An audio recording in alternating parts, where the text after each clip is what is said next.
Alrighty, you clicked the video, you saw the title. Now, the first fashion showcase got pretty good reception and attention overall, which was awesome to see, needless to say. But if you haven't seen it, I'll go ahead and throw a link in the description and probably the eye icon in the upper right. However, I and a lot of other folk who commented on the video did agree that one thing was a bit disappointing. Heavy focus on Tennogen. And when I say heavy focus on Tennogen, I mean literally every fucking thing that I showed off had Tennogen in it. Now don't get me wrong, Tennogen is fantastic. I mean, look at this! Look at how beautiful some of these skins are. These are fantastic pieces of work. This is the kind of stuff that makes me want to open up Blender or ZBrush or something, start sculpting, and then quit 5 minutes in and go cry in my bed. But you see, that's the entire problem. Tennogen creations are so goddamn nice that I put too much focus into them. And the reason that's a problem is because you have almost no choice but to pay for them. Look, a lot of people like to praise this game and how you can obtain everything for free, with a few exceptions like Prime Access accessories and whatnot. But often people leave out the fact that Tennogen is one of those exceptions. And my god, is it a big one. That is, unless you play on consoles, where I hear Tennogen is gotten via Platinum. I guess I better go throw my PC in the trash! Well, anyways, the point is, Tennogen often outclasses a ton of the officially made and Platinum purchasable skins, especially versus the older skins like the Immortal series. But the fact of the matter is, I still do use default skins or skins gotten with Platinum. So those are going to be the stars for today's video. So, if you've been looking for some non-Tennogen fashion for, oh, I don't know, Nidus, Octavia, and Chroma, you've come to the right place. So let's go ahead and get into it.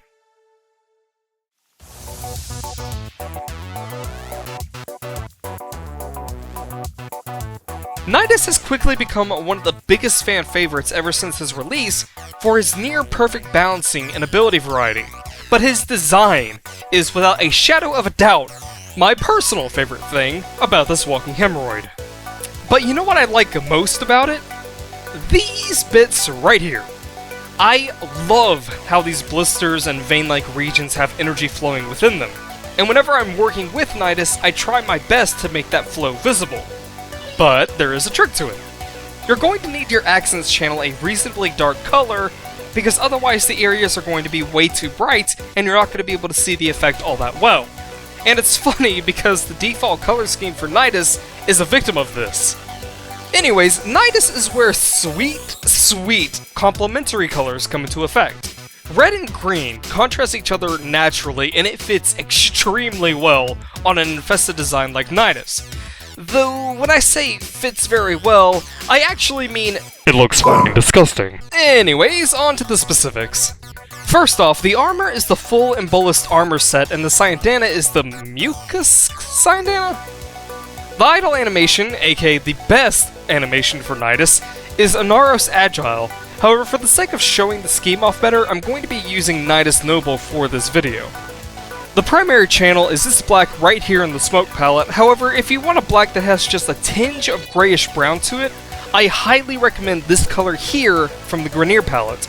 I personally don't have a preference right here, but you might want something more than just a generic black. Speaking of Grineer, the secondary color channel uses this gray right here from the same palette. However, you don't need this exact selection, and you can probably find a similar gray elsewhere. I feel that Nidus' secondary channel in general works best with light colors, because the areas that the channel is linked to look a lot like armor plating. So in my case, I prefer things like bone whites and light grays in contrast with the much darker primary channel. The tertiary channel uses the same color as the primary channel because I feel that these two channels are connected on the frame, if that makes any sense. Accents can be either from the Valentine's palette or the Halloween palette. Either of these work, and as you can see, there's not much of a difference between one or the other. But if you don't have these, just try to find a red that is reasonably dark, because as I mentioned before, you need a dark color if you want it to contrast well with your chosen energy color. If this section is too bright, you'll miss out on that sweet synergy flow. And, fittingly enough, the energy color comes from the Infested palette. And here are the colors for the armor and the Syandana.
Lastly, before we move on, if you want to replicate the stab through the gut look, I'm using a dual sword with the hip holster, and I'm using the dual sword skin from the Loki Knave bundle.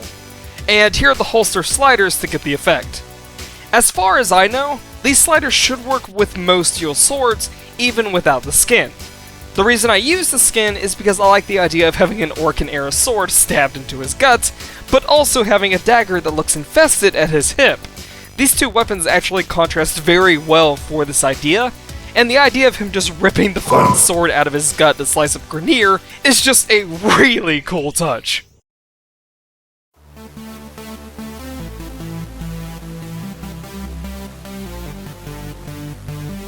Behold! The best frame in the game! And also one of the more boring frames, but that's just my opinion. Obviously, I'm exaggerating a bit here, because there is no one single best frame, but damn if Octavia doesn't come close. Seriously, we're talking about a frame that can grant multi-shots, speed boost, team-wide cloaking, and a damage boost AoE buff that can go as high as 500% and beyond. And it's funny, because back when Octavia was nothing but speculation, I recall me having the expectation of her being a great support, but not having much in the way of direct damage. Like sure, she has a damage boosting buff for her weapons, I could see that as being part of her kit.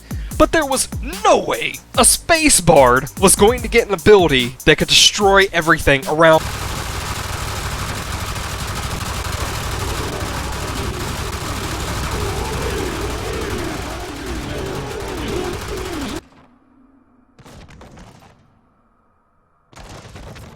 I'm going to slit your throat, you hear me? I'm going to impale you on a spike for all to see. You'll be nothing but another number to my growing list of victims. The last light you'll see is the one that will pull you from this mortal realm.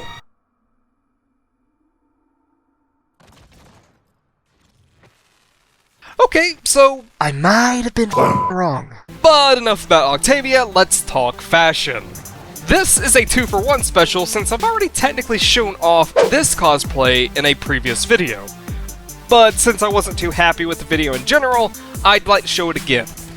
But I'm not going to go into major detail since I do consider this an old setup, so let's just run down the colors and armors real quick. Armor pieces are these, colors are these.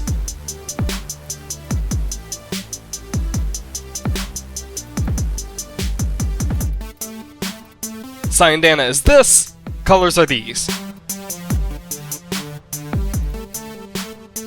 And frame colors are these.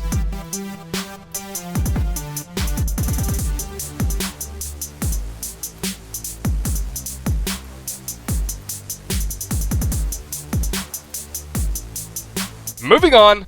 Now this is slightly based off of one of Lucio's Freyr skins.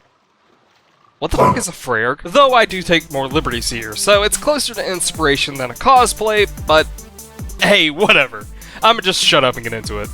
The primary channel is just a pure white from the Smoke palette, and it's up to you if you want to use a dirty white or not. I've already given you a few examples of some dirty whites, so, you know, hop at it. The secondary channel uses this color right here from Classic Saturated, though if you don't have it unlocked, the Storm palette also has its fair share of colors like this. You could also use something like a standard gray from, say, the Smoke palette, but I try to stay away from standard grays whenever possible, just so my setups look a tad more unique. The tertiary channel uses this shade of green from the Shamrock palette, and the energy channel uses this turquoise shade from the Dojo palette. But if you don't have it, and were lucky enough to stack Barrow's recent Katir palette, you can find almost an identical shade right here. Lastly, if you're curious about what the sigil is, that would be the Banshee Soprano sigil.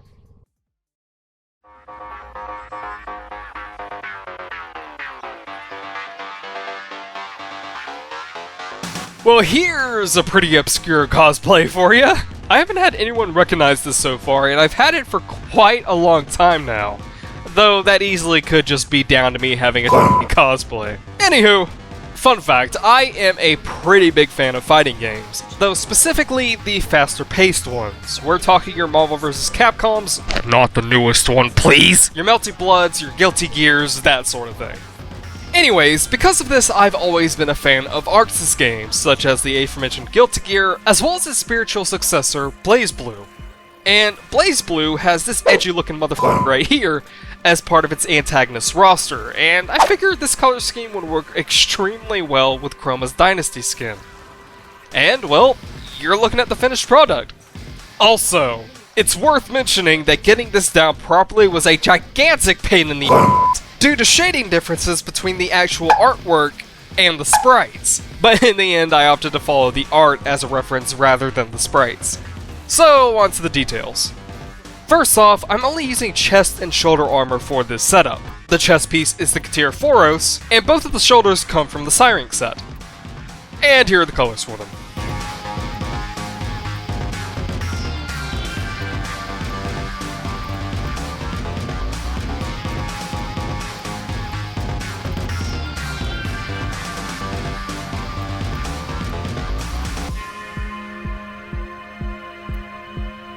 Occasionally, I also like to use the Epoxy Syndana to mimic the glorious fucking mane that Susanoo has going on back there, but honestly, it's up to you, it's your personal choice. You could also just not use a Syndana at all, but here are the colors for this Syndana in particular if you're interested.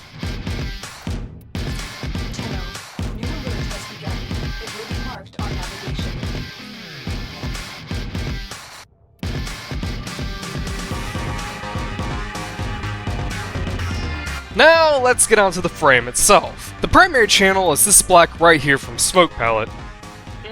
Not much else to say, really. The secondary channel uses this color from the Lotus palette, though I have used many others as my graphical settings and preferences have changed every now and then. But for now, this is what it is. The tertiary channel uses this white right here from Classic Saturated, though it's up to you if you want to use a pure white instead. The Accents channel uses a shade similar to the secondary channel, just a tad darker. Honestly, you can adjust this as you wish, I just prefer to keep it dark since it's a metallic region, and not a lot of Susanoo's body has flashing metallics, at least in comparison to what this channel is linked to. And the energy color is this green right here from the Shamrock palette. Lastly, if you're curious about the sigil, it is the Revelation sigil.